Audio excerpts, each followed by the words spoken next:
handbrake's on, yeah?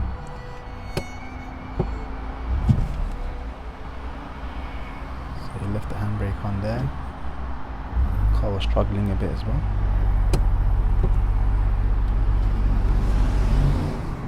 Very fast towards that There's car. a car behind us there. Don't think so. I've had to brake there so to stop us hitting that car there. Okay, 2 different directions. So showing the signal. And that is a stop sign. Woo! Don't see many of those in this country. If you're driving in the States, you're going to see them everywhere, aren't you? Or even in Canada as well, they're very prevalent. I think a lot of European countries have them as well. Oh, do they? Alright.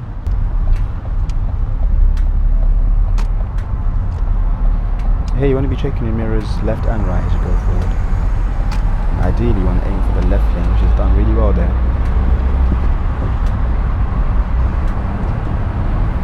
So now it's struggling with the gears. Right now it's going back to 2. It's kind of neutral now. It's losing power, losing speed. And eventually it's going to 3rd.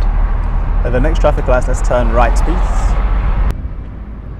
Take the next left, please. So he's messing about the gears way too early, and then steering is a bit all over the place. Nearly hitting that sign over Getting there. very close to that sign there. The wheel, but he was still too close. Which is why he got serious for steering there.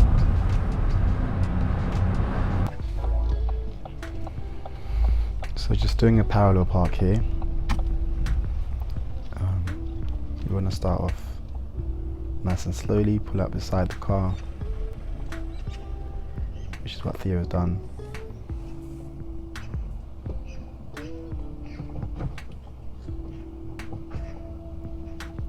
And get straight into reverse.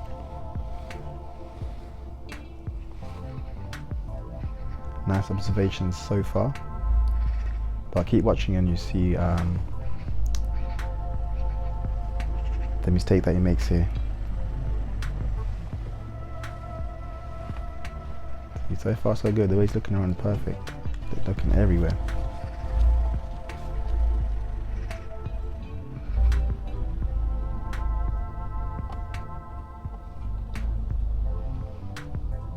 Over the shoulders, it's great work so far.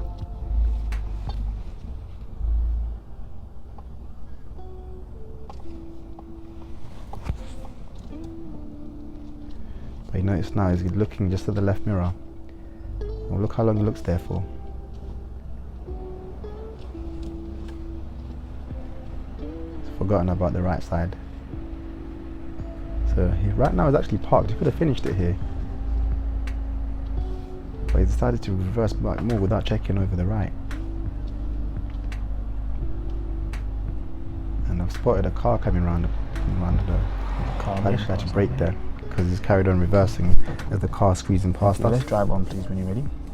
It's a shame because you could have stopped much earlier and finished it without getting a serious fault, but because you heard the words park within 2 car lengths, you assumed you had to be 2 car lengths away, which is what a lot of learners do sometimes, but it's not saying park 2 car lengths away, they're saying park anywhere within 2 car lengths. So you could park 1 car length, 1.5 car lengths, or 2 car lengths, anywhere within that space. If you finish the maneuver before you get to 2 car lengths, Take the next right, there and you're done.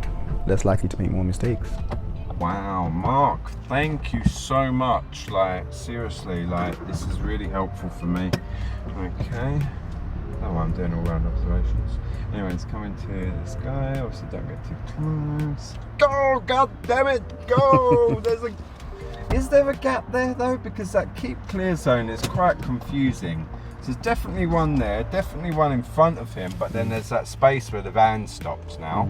And then there's that bit on the left to the side of the van. So the van's not actually stopped on top of a keep clear per se. So I'm assuming moving to the van, which the learner could have done, would have been the smart thing to do.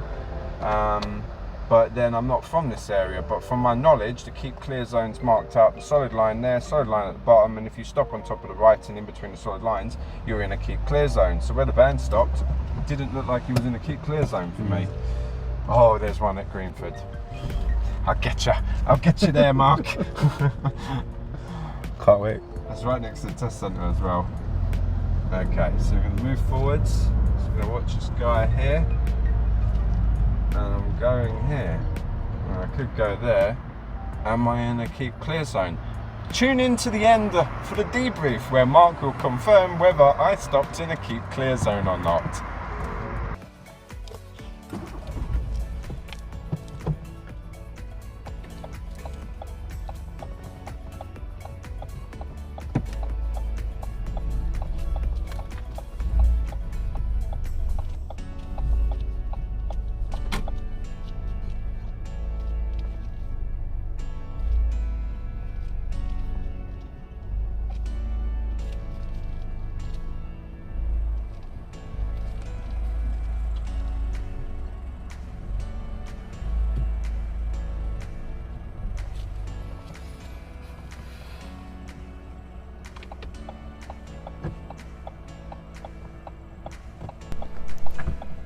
So I don't know if you can hear that, but that's the indicator going. She's indicated left. It's not really necessary to indicate left at this stage because you can see in a second it's going to keep cancelling because of the way the mechanism works. When you turn lows and you turn the other way, it's going to cancel itself. So you don't really need to put a signal there. Only if someone was behind you, they weren't sure what you're doing, then you could do it. Just let them know, but it's not necessary to keep trying to put on a signal onto the left.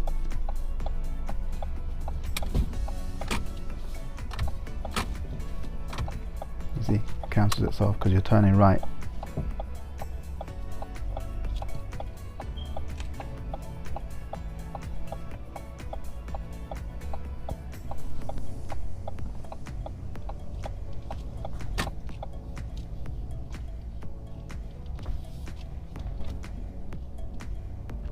I think she's using the reference points from her car that she's doing on her lessons, and it's not working on this car because it's a different car.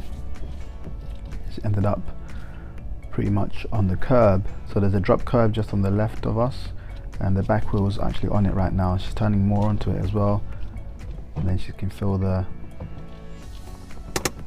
she couldn't go back anymore because she's Thanks very much. hit the bit where it's a bit raised.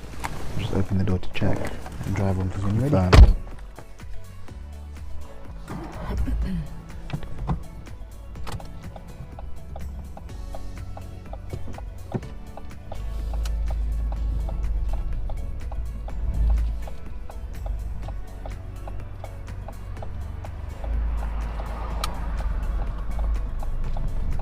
Got a serious there for going onto the curb.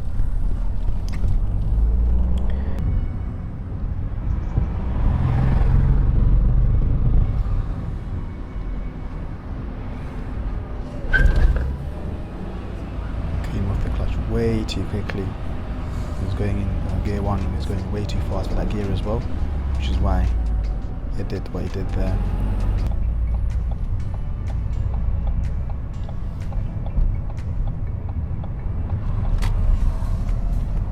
And there, unfortunately, the camera for the feet cut out.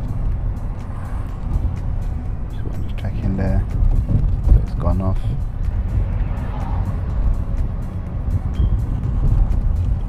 The wrong time, because look what happens now. Our learner decides to press the brake with the left foot, and she's realised straight away what she's done wrong, which is why she's shaking her head, forcing the car to slow down lows, almost coming to a stop in the middle of the road. And that was a serious fault. I'm not that experienced in autos, but would you need to change gears as you're driving around? Or would you just leave it and drive? I just leave it and drive, but when I'm going down a hill, maybe towards a traffic light or something like that, and I want to get that engine braking, I might tap the pedal and change it down a gear or two to try and get it if I feel like I want it or not. If I don't want it, I'll just keep my foot on the brake and stop my Oh, so it will be in drive, but then you can select what gear you want in drive. Okay. Flappy pedals, or I don't know what they're correct. I know Chiptronic is the lever that you usually have here. Yeah. So I guess it works in the same thing, Chiptronic. Actually. No, this can't be the same. Can you follow signs for Mill Hill, please? Trust it. Right, so there's no... Just to let you know, this is a 30, by the way. Yeah? Alright, well, there we go. Turning right at the lights, please. Game over. No, we don't give up. We do not give up.